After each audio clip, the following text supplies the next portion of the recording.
ꯃꯌꯥꯝꯒꯤ ꯅꯨꯡꯉꯥꯏꯅꯕꯒꯤꯗꯃꯛ ꯂꯩꯖꯔꯤꯕ ꯃꯈꯜ ꯃꯊꯦꯜ ꯃꯅꯤꯄꯨꯔ ꯆꯦꯅꯦꯜꯅ ꯃꯌꯥꯝꯕꯨ ꯏꯀꯣꯛꯂꯣꯟꯅ ꯈꯨꯔꯨꯝꯖꯔꯤ ꯉꯁꯤꯁꯨ ꯃꯌꯥꯝꯒꯤ ꯉꯥꯏꯍꯥꯛ ꯄꯣꯊꯥꯅꯕꯒꯤꯗꯃꯛꯇ ꯃꯃꯥꯡꯊꯛꯇ ꯇꯥꯍꯟꯖꯈꯤꯕ ꯃꯅꯤꯄꯨꯔꯤ ꯍꯣꯔꯔ ꯁ꯭ꯇꯣꯔꯤ ꯊꯥꯖꯒꯤ ꯃꯃꯤ ꯍꯥꯏꯔꯤꯕ ꯋꯥꯔꯤ ꯑꯗꯨꯒꯤ ꯃꯔꯤꯁꯨꯕ ꯇꯥꯡꯀꯛ ꯃꯌꯥꯝꯗ ꯈꯨꯗꯣꯜ ꯇꯝꯖꯔꯤ ꯃꯇꯧ ꯑꯁꯨꯝꯅ ꯗꯥꯂꯨ ꯑꯃꯗꯤ ꯑꯃꯥꯏꯕ ꯑꯗꯨꯅ ꯂꯩꯊꯣꯛꯇꯨꯅ ꯌꯦꯡꯂꯛꯄ ꯃꯇꯝꯗ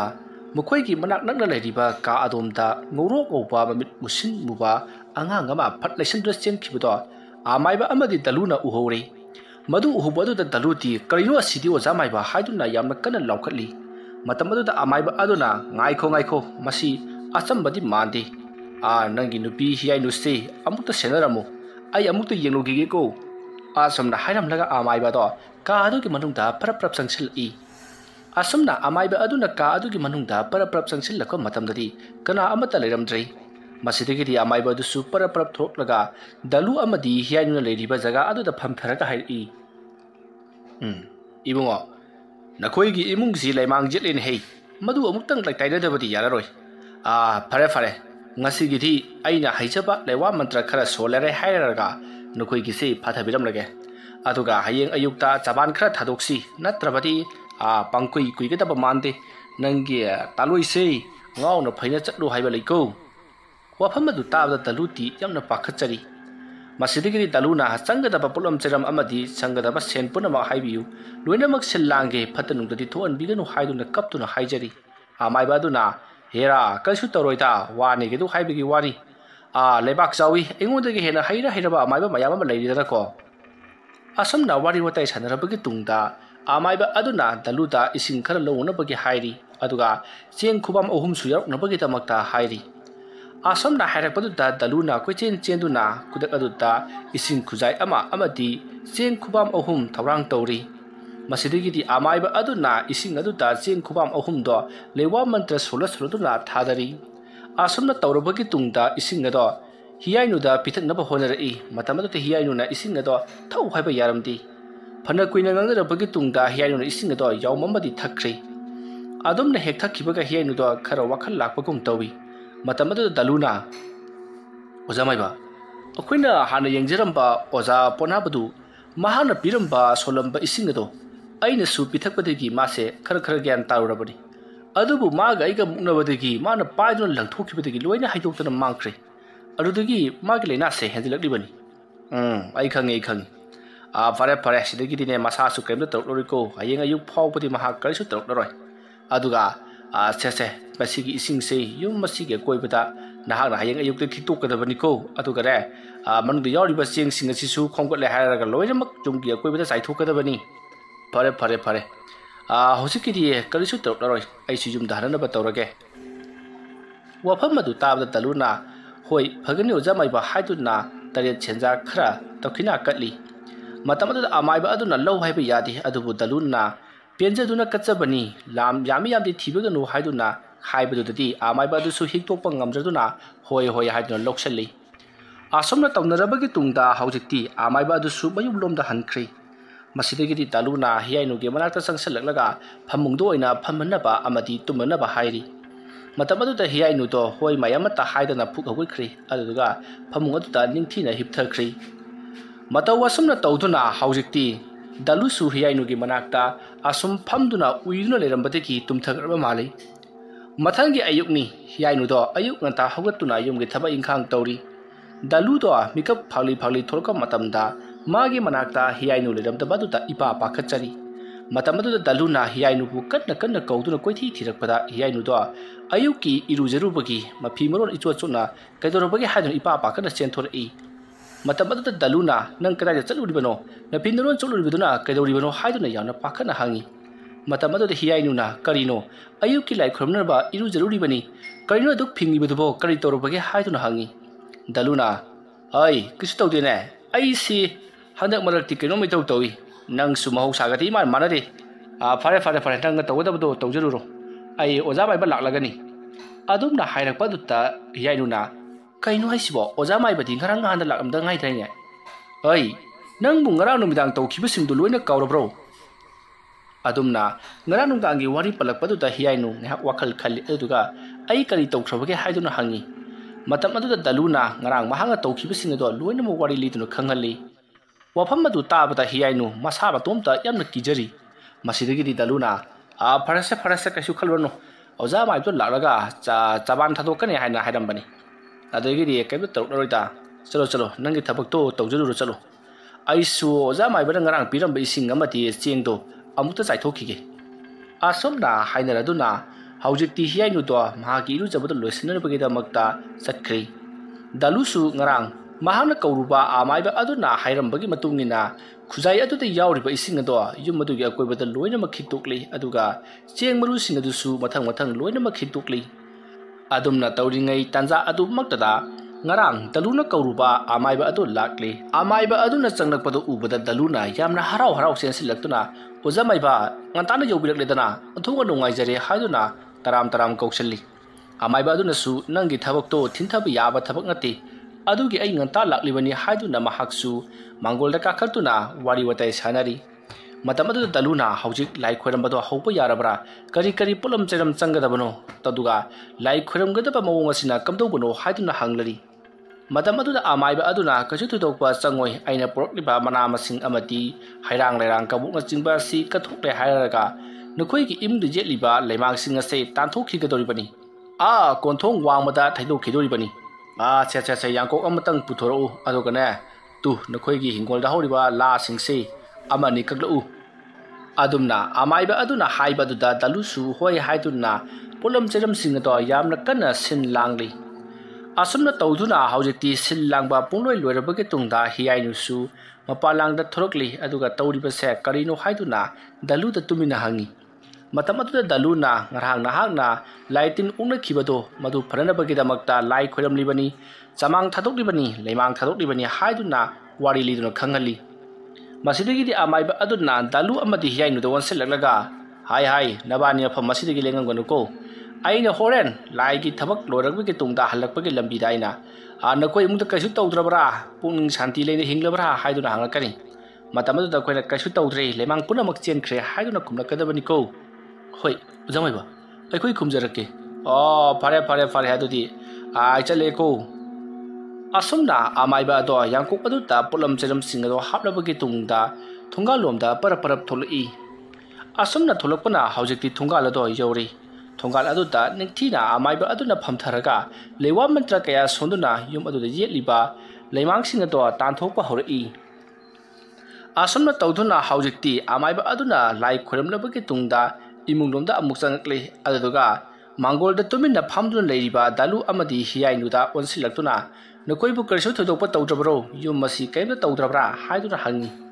matam adu daluna ojamaiba karsu tarukhidre uthoga nungaijare wafam adu tabada amaiba aduna fare ado ngasi degina chahi kharagi matungda amuk saphonglakadaba mali maram maduna ne khara cheksinaba tawko fare adudi ai amuk chanaba tawrage asomna hairakpadu daluna ngarangi matogumna tare chenja khara awaman katli amaiba aduna low haiba yadi adupu namdura adumak piri masidagi di amaiba dusu fare nangna thamoi sengna piba dakina asina aigi fruit amatang di lehorage ko asomna hairamlaga amaiba dusu chatkri asomna tawduna hairiba numit asidagi dalu amadi hiyainu mukoi anigi punsida akiya khang tujungningai oiraba thawdo amata tholakpa oikhidrei yamna nuksinana ingna stingna pan bhaibado oiri matawasomna sahi khara haukhri haujikti hiyainu su machanupi ama phangjaduna kayada ingna stingna palaba adubu nongmagi hiyainu gi machanupi thajado sathiba tamthiba asum henkalakpagum tawri numito nong kana suba numitni mi puna mag jumdagi pan thungnati mambana su amuk tuba numidangi matamgo oibaga maisu lakti hiyainu amadi dalusu changan chartuna tumli machanupi su magi kada adumak tumli asumna tawduna haujikse ahingi pung amamuk taslakpa matam adwaidani dalu amadi hiyainu gi machanupi thajado tumlambadagi phuk hawalai aduga kangtholda makhong yantharaga akoibadudha kolei ledunu jengi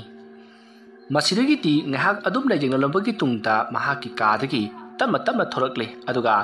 mahaki mapabung dalu amadi mama hiyainuna tumlibado ngahak jenglamlaga yum adugi mamang thongomda parap laklaga mamang thongado hangdoktuna tholai ꯃꯇꯝꯗꯣ ꯅꯣꯡꯁꯨ ꯌꯥꯝꯅ ꯀꯟꯅ ꯆꯨꯔꯤꯕ ꯃꯇꯝꯅꯤ ꯈꯥꯛꯄ ꯂꯥꯎꯕꯁꯨ ꯂꯦꯞꯇꯤ ꯅꯣꯡ ꯃꯔꯛ ꯑꯗꯨꯗ ꯊꯥꯖꯗꯣ ꯇꯞꯅ ꯀꯨꯝꯊꯔꯛꯂꯤ ꯑꯗꯨꯗꯨꯒ ꯃꯍꯥꯛ ꯂꯩꯀꯥꯏ ꯑꯗꯨꯗ ꯂꯩꯔꯤꯕ ꯗꯤꯕꯦꯟ ꯀꯧꯕ ꯌꯨꯝ ꯑꯃꯗ ꯆꯪꯁꯤꯜꯂꯛꯂꯤ ꯃꯍꯥꯛꯅ ꯌꯨꯝ ꯑꯗꯨꯒꯤ ꯁꯨꯃꯥꯡ ꯍꯦꯛ ꯌꯧꯕꯒ ꯑꯀꯣꯏꯕꯗꯨꯗ ꯀꯣꯏꯂꯩ ꯂꯩꯗꯨꯅ ꯌꯦꯡꯉꯤ ꯑꯁꯨꯝꯅ ꯃꯍꯥꯛꯅ ꯀꯣꯏꯂꯩ ꯂꯩꯗꯨꯅ ꯌꯦꯡꯂꯕꯒꯤ ꯇꯨꯡꯗ ꯃꯈꯣꯏꯒꯤ ꯌꯨꯝꯒꯤ ꯅꯥꯀꯟꯗ ꯁꯥꯔꯤꯕ ꯖꯦꯡꯒꯣꯜ ꯑꯗꯨꯗ ꯂꯩꯔꯤꯕ ꯌꯦꯟꯁꯤꯡ ꯑꯗꯨꯗ ꯃꯨꯟꯅ ꯌꯦꯡꯉꯝꯂꯒ ꯃꯍꯥꯛ ꯇꯞꯅ ꯇꯞꯅ ꯆꯪꯁꯤꯟꯈꯤ ꯑꯗꯨꯝꯅ ꯊꯥꯖꯅ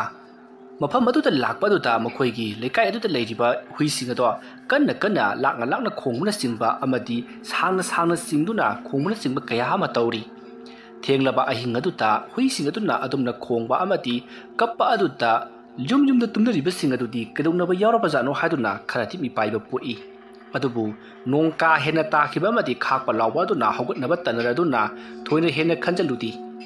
ꯁꯣꯝꯗꯅ ꯗꯂꯨꯒꯤ ꯃꯆꯥꯅꯨꯄꯤ ꯊꯥꯖꯗꯣ ꯍꯧꯖꯤꯛꯇꯤ ꯗꯦꯕꯦꯟꯒꯤ ꯌꯨꯝꯒꯤ ꯅꯥꯀꯟꯗ ꯂꯩꯔꯤꯕ ꯌꯦꯡꯒꯣꯠ ꯑꯗꯨꯗ ꯂꯩꯔꯤꯕ ꯌꯦꯟꯁꯤꯡ ꯑꯗꯨꯒꯤ ꯃꯔꯛꯇꯒꯤ ꯌꯦꯟ ꯑꯃ ꯃꯍꯥꯛꯅ ꯐꯥꯔꯤ ꯑꯗꯨꯗꯨꯒ ꯃꯉꯛ ꯑꯗꯣ ꯊꯗꯠꯇꯨꯅ ꯏ ꯆꯨꯞꯇꯨꯅ ꯆꯥꯔꯤ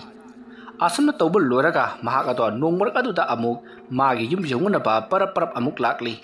ꯑꯁꯨꯝꯅ ꯂꯥꯛꯂꯒ ꯃꯐꯤ ꯃꯔꯣꯟ ꯑꯗꯣ ꯄꯨꯡꯆꯣꯠ ꯆꯣꯠꯄ ꯃꯈꯩ ꯏꯃꯨꯡꯗ ꯆꯪꯈ꯭ꯔꯤ ꯊꯣꯡꯁꯨ ꯂꯣꯟꯁꯤꯜꯂꯝꯗꯤ ꯃꯁꯤꯗꯒꯤꯗꯤ ꯐꯃꯨꯡꯗ ꯀꯥꯈꯠꯇꯨꯅ ꯅꯤꯡꯉꯥꯏꯗꯅ ꯇꯨꯝꯈ꯭ꯔꯤ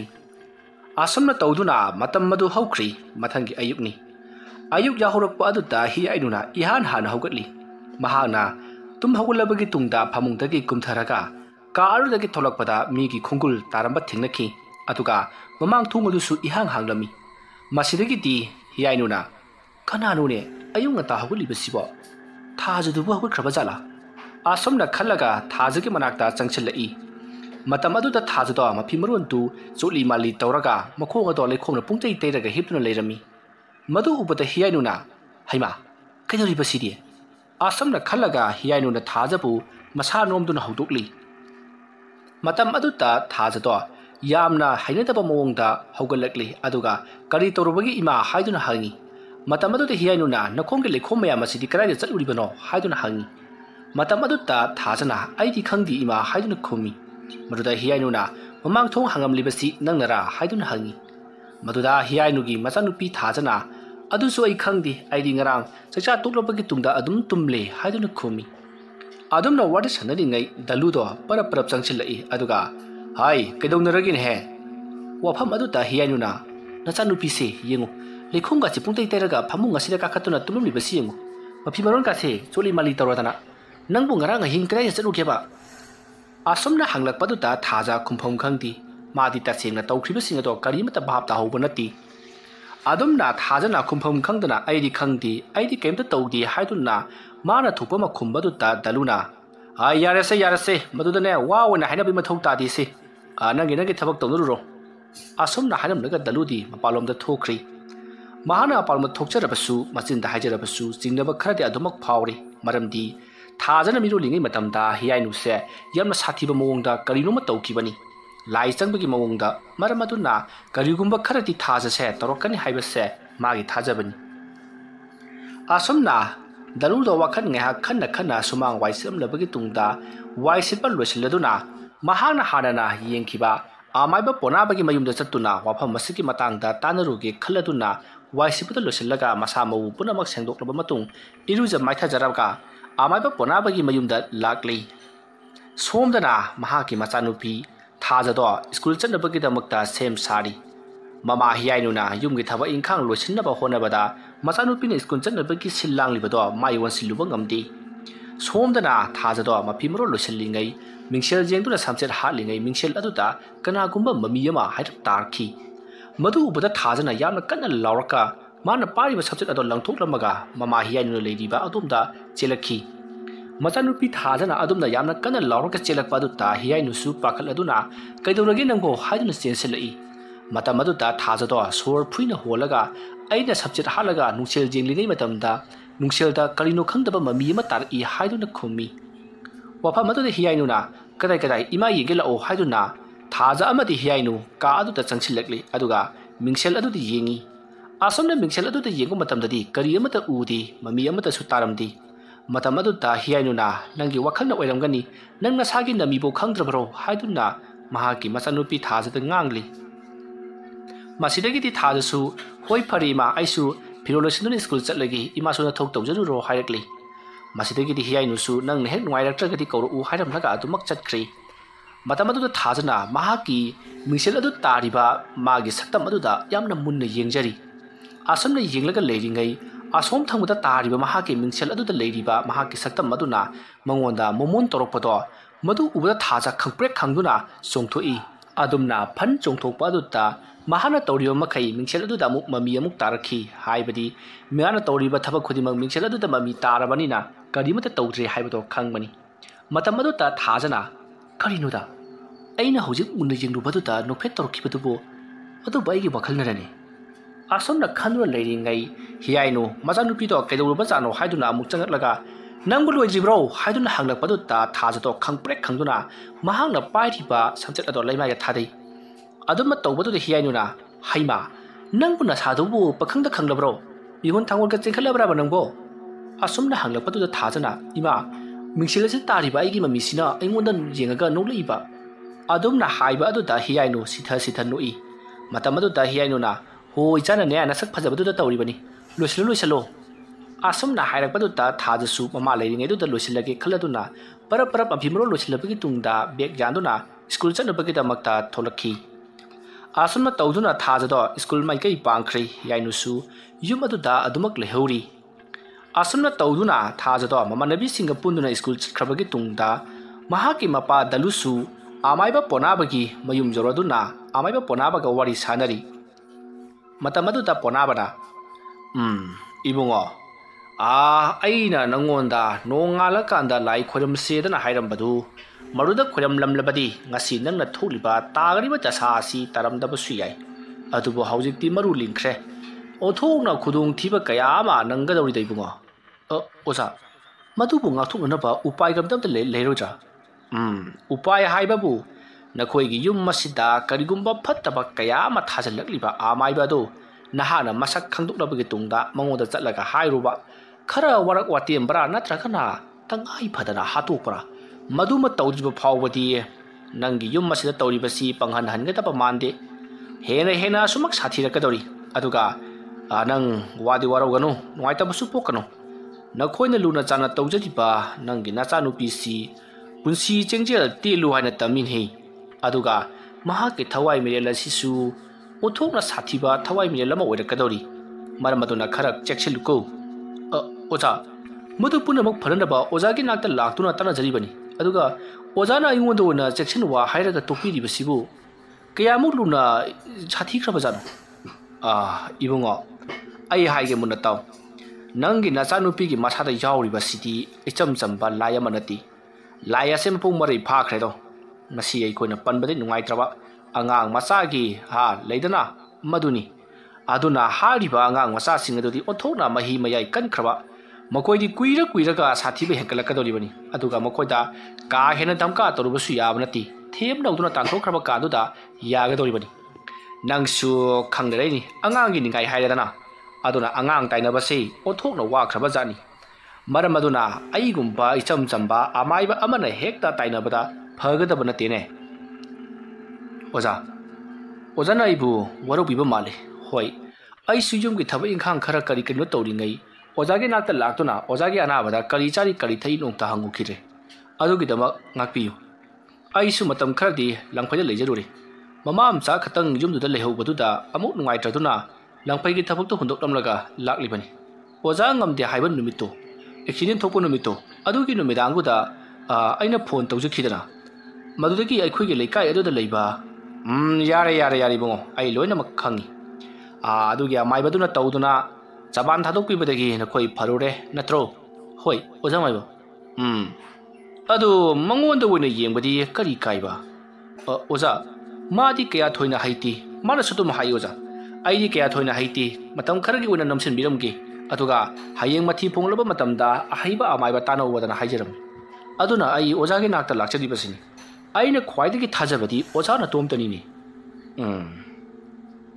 ꯑꯩꯅ ꯋꯥꯔꯧꯔꯤꯕꯗꯤ ꯑꯇꯩꯒꯤ ꯅꯠꯇꯦꯗ ꯏꯕꯨꯡꯉꯣ ꯑꯣꯖꯥ ꯃꯔꯝꯗꯨꯗꯪ ꯑꯩꯅ ꯑꯗꯨ ꯀꯟꯅ ꯅꯥꯗꯅ ꯂꯩꯕ ꯃꯇꯝ ꯑꯗꯨꯗ ꯅꯪꯁꯤ ꯅꯣꯡꯃꯇ ꯂꯥꯛꯈꯤꯗꯦ ꯅꯪꯒꯤ ꯆꯤꯔꯛꯂꯕ ꯃꯇꯝ ꯈꯛꯇꯪ ꯑꯩꯕꯨ ꯅꯤꯡꯁꯤꯡꯕꯤꯕ ꯑꯣꯏꯅ ꯇꯧꯏ ꯅꯪꯒ ꯅꯠꯇꯦ ꯃꯁꯤꯗꯤ ꯇꯥꯏꯕꯪꯒꯤ ꯂꯤꯆꯠꯅꯤ ꯇꯧꯒꯗꯕꯨ ꯅꯍꯥꯛꯅ ꯉꯁꯤ ꯂꯥꯛꯂꯤꯕꯁꯤ ꯑꯩꯒꯤꯗꯤ ꯌꯥꯝꯅ ꯅꯨꯡꯉꯥꯏ ꯇꯧꯒꯗꯕꯨ ꯑꯩꯅ ꯅꯉꯣꯟꯗ ꯉꯝꯂꯔꯣꯏꯅ ꯍꯥꯏꯔꯤꯕꯁꯤꯗꯤ ꯑꯁꯦꯡꯕꯅꯤꯗꯣ ꯅꯪꯒꯤ ꯅꯆꯥꯅꯨꯄꯤꯗ ꯆꯪꯂꯤꯕ ꯑꯗꯨꯗꯤ ꯑꯆꯝ ꯆꯝꯕ ꯑꯃ ꯅꯠꯇ꯭ꯔꯦ ꯅꯍꯥꯛꯅ ꯇꯧꯗꯕ ꯌꯥꯗꯦ ꯍꯥꯏꯔꯒꯗꯤ ꯊꯕꯛ ꯈꯔ ꯂꯩꯔꯤ ꯊꯕꯛꯁꯤꯡꯗꯨ ꯇꯧꯔꯕꯗꯤ ꯁꯣꯏꯗꯅ ꯉꯝꯒꯅꯤ ꯑꯗꯨꯒ ꯅꯪꯅ ꯑꯇꯣꯞꯄ ꯑꯃꯥꯏꯕ ꯇꯥꯟꯅꯈꯤꯕꯗ ꯑꯩꯅ ꯋꯥꯔꯧꯒꯗꯕꯁꯨ ꯂꯩꯇꯦꯀꯣ ꯑꯗꯨꯒ ꯅꯣꯏꯒꯤ ꯌꯨꯝ ꯑꯁꯤꯗ ꯅꯪꯅ ꯆꯤꯡꯅꯕ ꯃꯤꯒ ꯂꯩꯔꯕꯗꯤ ꯍꯥꯏꯔꯛꯎ ꯑꯩꯅ ꯆꯤꯡꯅꯔꯤꯕꯁꯤꯁꯨ ꯆꯨꯝꯕ꯭ꯔꯥ ꯌꯦꯡꯒꯦ ꯍꯥꯏꯕꯗꯤ ꯅꯣꯏꯒꯤ ꯌꯨꯝ ꯑꯁꯤꯗ ꯂꯥꯏ ꯊꯥꯗꯠꯂꯛꯂꯤꯕ ꯃꯤꯁꯤ ꯅꯪꯅ ꯆꯤꯡꯅꯕ ꯂꯩꯔꯒꯗꯤ ꯍꯥꯏꯌꯨꯅꯦ ꯑꯣꯖꯥ ꯑꯩꯅ ꯆꯤꯡꯅꯕ ꯍꯥꯏꯔꯒꯗꯤ ꯑꯩꯈꯣꯏꯒꯤ ꯂꯩꯀꯥꯏ ꯊꯪꯅꯕꯗ ꯂꯩꯕ ꯑꯃꯥꯏꯕ ꯊꯦꯀꯣꯁꯦ ꯃꯁꯤ ꯌꯥꯝꯅ ꯆꯤꯡꯅꯩ ꯑꯣꯖꯥ ꯑꯩꯁꯨ ꯃꯗꯨꯝꯅ ꯈꯟꯕꯅꯤ ꯍꯟꯗꯛ ꯑꯩꯅ ꯑꯦꯛꯁꯤꯗꯦꯟ ꯊꯣꯛꯂꯤꯕꯗꯨꯁꯨ ꯃꯥꯅ ꯁꯤꯟꯕ ꯈꯣꯠꯆꯤꯟ ꯊꯧꯔꯥꯡ ꯑꯣꯏꯒꯗꯧꯔꯤꯕꯅꯤ ꯑꯗꯨꯕꯨ ꯀꯔꯝꯗꯤ ꯇꯧꯅꯤ ꯍꯧꯖꯤꯛ ꯑꯩ ꯏꯁꯥꯁꯤ ꯌꯥꯝꯅ ꯀꯟꯅ ꯀꯟꯈꯠꯄꯗꯤ ꯑꯣꯏꯗ꯭ꯔꯦ ꯆꯤꯐꯦꯠ ꯅꯥꯔꯒ ꯑꯗꯨꯝ ꯂꯩꯔꯦ ꯍꯥꯏꯕ ꯈꯣꯡꯁꯤꯁꯨ ꯊꯥꯡꯗꯨꯅ ꯆꯠꯄꯗ ꯈꯔ ꯋꯥꯔꯦ ꯑꯗꯨꯅ ꯍꯧꯖꯤꯛꯇꯤ ꯑꯩꯁꯨ ꯄꯥꯡꯒꯜ ꯃꯌꯦꯡ ꯇꯥꯔꯕꯅꯤꯅ ꯈꯨꯗꯤꯡꯃꯛꯁꯤ ꯏꯀꯤꯗ ꯀꯤꯔꯦꯕ ꯑꯗꯨꯅ ꯑꯇꯣꯞꯄ ꯑꯃꯥꯏꯕ ꯑꯃ ꯇꯥꯟꯅꯕꯅ ꯍꯦꯟꯅ ꯅꯉꯣꯟꯗ ꯈꯨꯗꯣꯡ ꯆꯥꯒꯅꯤꯀꯣ ꯑꯣꯖꯥꯅ ꯉꯝꯕꯤꯔꯣꯏ ꯍꯥꯏꯕꯒꯤꯗꯤ ꯈꯪꯖꯗ꯭ꯔꯦ ꯑꯗꯨꯕꯨ ꯋꯥꯔꯧ ꯄꯨꯔꯧꯅꯕꯗꯤ ꯇꯧꯕꯤꯔꯒꯨꯝꯁꯤ ꯑꯩꯁꯨ ꯅꯁꯨ ꯅꯨꯄꯤ ꯊꯥꯖꯗꯨ ꯁꯦꯟꯅꯕꯗ ꯑꯣꯟꯊꯣꯛꯅ ꯋꯥꯈ꯭ꯔꯕ ꯑꯣꯖꯥ ꯃꯍꯥꯛꯅ ꯑꯉꯥꯡ ꯄꯤꯁꯛ ꯑꯣꯏꯔꯤꯉꯩꯗꯒꯤ ꯍꯧꯖꯤꯛ ꯐꯥꯎꯁꯤꯗ ꯁꯥꯊꯤꯕ ꯊꯕꯛ ꯀꯌꯥ ꯑꯃꯅꯤ ꯃꯥꯅ ꯇꯧꯔꯛꯂꯤꯕꯁꯤ ꯑꯣꯖꯥ ꯍꯥꯏꯌꯣ ꯃꯍꯥꯛꯅ ꯀꯔꯤ ꯇꯧꯔꯛꯄꯅꯣ ꯍꯥꯏꯕꯗꯨ ꯑꯩꯉꯣꯟꯗ ꯇꯝꯃꯨ ꯃꯥꯅ ꯇꯧꯔꯤꯕ ꯂꯥꯏꯑꯣꯡꯗꯨꯒꯤ ꯃꯇꯨꯡꯏꯟꯅ ꯑꯩꯅꯁꯨ ꯈꯪꯕ ꯉꯝꯕ ꯍꯩꯕ ꯂꯩꯔꯒꯗꯤ ꯍꯥꯏꯒꯦꯀꯣ ꯑꯣꯖꯥ ꯃꯍꯥꯛꯁꯤ ꯑꯇꯩ ꯃꯇꯝꯗꯗꯤ ꯀꯞꯇꯤ ꯑꯉꯥꯡ ꯑꯣꯏꯔꯤꯉꯩ ꯃꯇꯝꯗ ꯅꯨꯃꯤꯗꯥꯡ ꯑꯍꯤꯡ ꯃꯇꯝꯗꯇ ꯀꯞꯄꯤ ꯃꯗꯨꯗ ꯃꯈꯣꯏꯅ ꯃꯉꯣꯟꯗ ꯊꯦꯝꯅꯕ ꯍꯣꯠꯅꯕꯁꯤ ꯑꯣꯟꯊꯣꯛꯅ ꯋꯥꯈ꯭ꯔꯕ ꯑꯗꯨꯕꯨ ꯃꯉꯣꯟꯗ ꯑꯩꯈꯣꯏꯅ ꯊꯦꯝꯕ ꯃꯇꯝꯗ ꯍꯨꯏꯅ ꯈꯣꯡꯕ ꯅꯠꯇ꯭ꯔꯒꯅ ꯀꯔꯤꯒꯨꯝꯕ ꯏꯍꯤꯡ ꯅꯥꯍꯤꯡꯒꯤ ꯃꯅꯝꯒꯨꯝꯕ ꯅꯝꯂꯒꯗꯤ ꯃꯥꯁꯦ ꯀꯞꯄ ꯍꯦꯛꯇꯃꯛ ꯐꯩ इहिंग नाहिंगी मनम नम्मगा कप्पा फै हाइबसिदी नखोइना करमना खंगिबा ओजा सुंदौबनी नोंमा महाक्सी नुमिदांग या चंगलक्पा पुंग 3-4 गा तरपदा दाइदा यामना कन्ना कपखी महाकी ममा हियाइनुना महाक थेमनबा होनबदा अवाबा म ओइखिबनी मरुदगिदी आइसु जाक्संगदा यामना कन्ना nga semnegi matamni मरुदगिदी ममा हियाइनुना अंगांगसे अमका लौथुउ आइसु हगुरपा यादबसिदा वारे हाइदुना हाइरकपदगी nga semlamba ngahing chahing payuriba khutuna kaba kaba hamtuklaga chenselalaga mahapu konkhakibani marodagidi mahakse chap lephraga aigi ihing na hing tairiba manam koktriba aigi khuchi mahakna leklibani chuplibani roja